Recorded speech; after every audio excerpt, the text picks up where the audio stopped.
अबू नूर अलैहि रहमा ने लिखा है, फरमाते हैं महमूद गजनवी का दौर था तो एक आदमी महमूद गजनवी के पास ना अपना केस लेके आया, मुद्दई बन के आया। उसने कहा बादशाह मेरा केस बड़ा निराला है। बादशाह सलामत ने कहा वो किस तरह?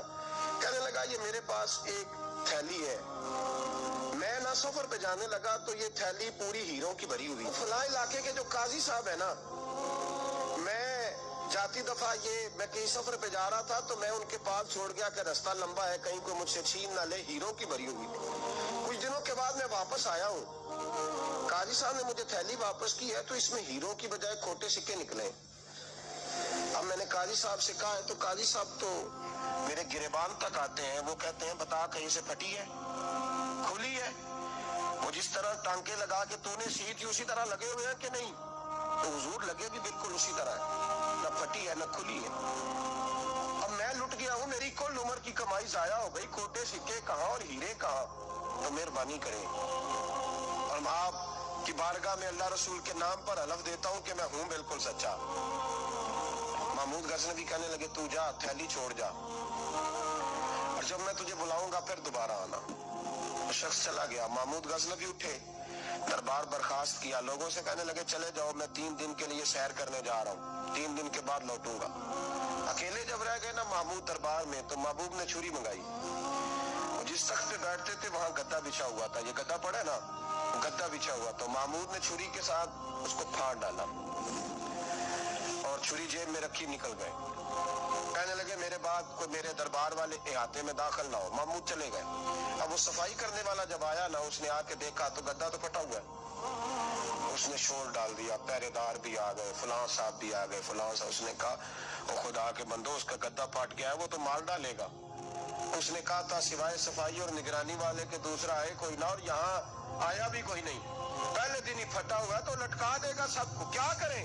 शोर हो गया, सारे दरबार के मुलाजिमीन इकट्ठे हो गए। एक बंदा बोला, कहने लगा फिक्र न करो, मैं कैसे बंदे को जानता हूँ, इस तरह सिएगा कि जिसने फाड़ा होगा उसे भी पता नहीं चलेगा कहाँ से फटा था, ऐसा बेहतरीन रफू करेगा कि पता भी।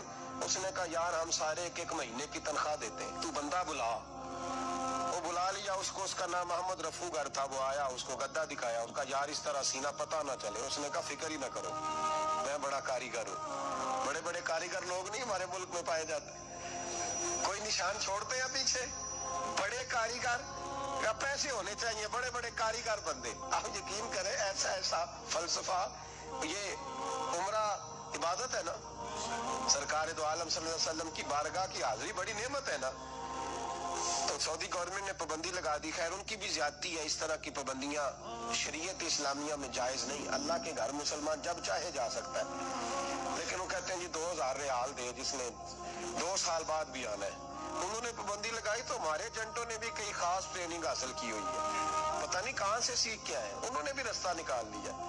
1 साल से मैंने कहा कि जनाब वो 2000 रियाल लग गया तो क्या करना? कहने कोई मसला नहीं, पासपोर्ट नवा बनवा लो, गुंजाइश है, यानी हर शय का हल है।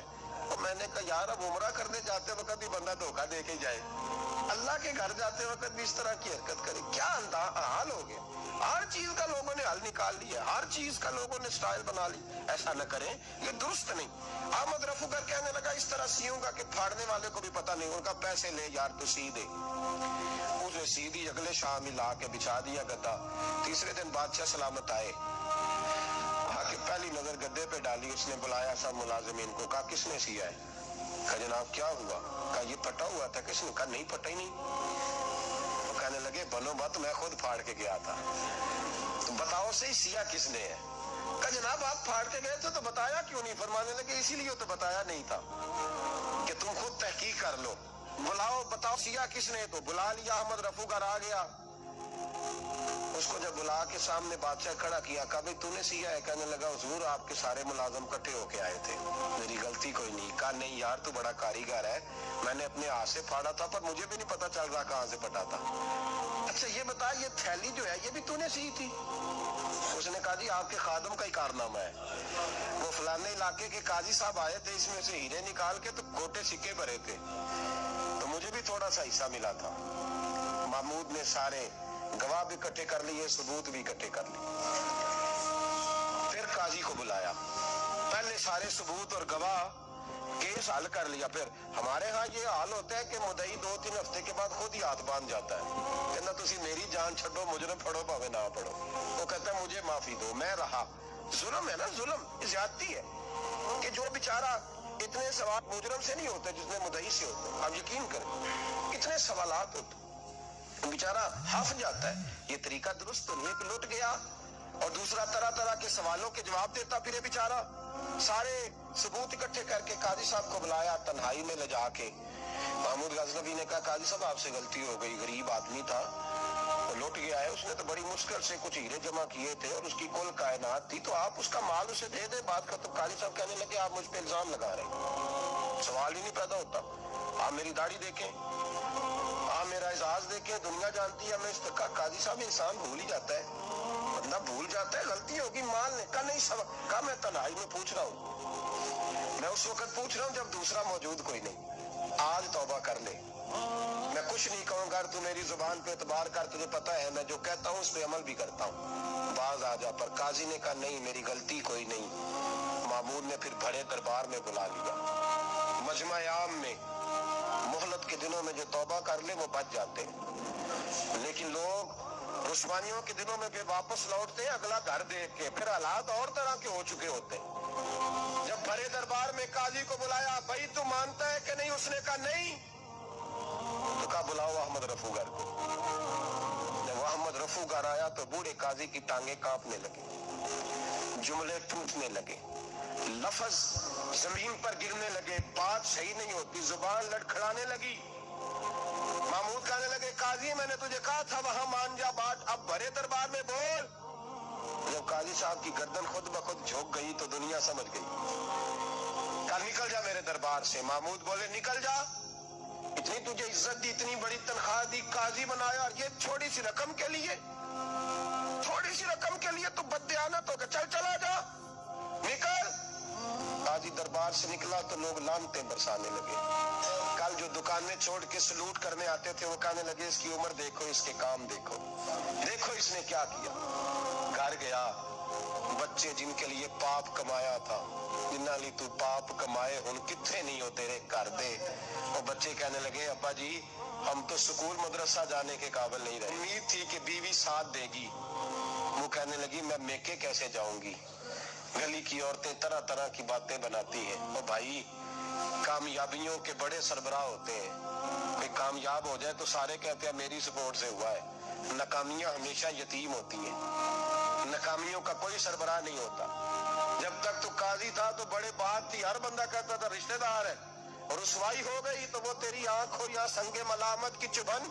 कौन पहुंचा है मेरे दर्द की गहराई तक, दौरे शोहरत में तो यारों ने किया याद बहुत, साथ आया ना कोई कूचे रुसवाई तक। और मियां साहब कहने लगे सारी उम्र ही आटा गुद है, मैं लखा कीते नहीं पेड़े, अब वक्त आया ही ते मोहम्मद बख्शा कोई नहीं हो बैठा नेड़े। हालात ही बदल गए। काजी खामोशी से अंदर चला गया, अपनी रुसवाई समेट के बिस्तर पे लेटा। न रोटी की भूख लगी, न पानी की प्यास लगी, न नींद आई, सारी रात तड़पता रहा। सवेरे घर वालों ने दरवाजा खोला तो रूह परवास कर गई थी, दुनिया छोड़ गया। हजरत अबू नूर अलैहि रहमा बोले, फरमाने लगे याद रखो कभी बददियानती न करना, कभी। ये तो महमूद गजनवी की अदालत थी, कयामत में रब करीम की अदालत लगेगी। और फरमाया वहां तो गवाही देने वाला अहमद रफूगर था, कयामत में तो तुम्हारे अपने हाथ पैर गवाहियां देंगे, हमारा अपना वजूद गवाही देगा। और फरमाया यहाँ तो लानते दुनियादार बरसाते थे, वहां फरिश्ते होंगे। और काजी को तो मौत आ गई थी, कयामत में तो दोबारा मौत भी कोई नहीं आएगी, वहां तो रहना है और सहना है। बददियानती मुआशरे में, इतनी बददियानती हर जगह। उस मुआशरे का भी कुछ बनेगा जहाँ दवाई भी खालस ना मिले, जहाँ दवाई में भी बददियानती हो। लोग अपने बच्चे को ऑक्सफोर्ड यूनिवर्सिटी में पढ़ाने के लिए गरीबों के बच्चों के रगों में जो दवाई उतारे वो भी 2 नंबर। इतना बड़ा भी को बददियानत मुआशरा होता है कि लोग यहाँ तक धंधा करें, यहाँ तक कि लोग लोगों की जिंदगियों से खेल जाएं और हमें एहसास तक ना हो कि कोई मर जाएगा, कोई डूब जाएगा, क्या बनेगा। और जिसने वो रजिस्टर की दवाई की, उसने 2-4 लाख रुपया लिया और उसने ये नहीं सोचा कितने इंसान मेरी वजह से मरेंगे। कत्ल सिर्फ ये तो नहीं होता गोली मार के मार देना,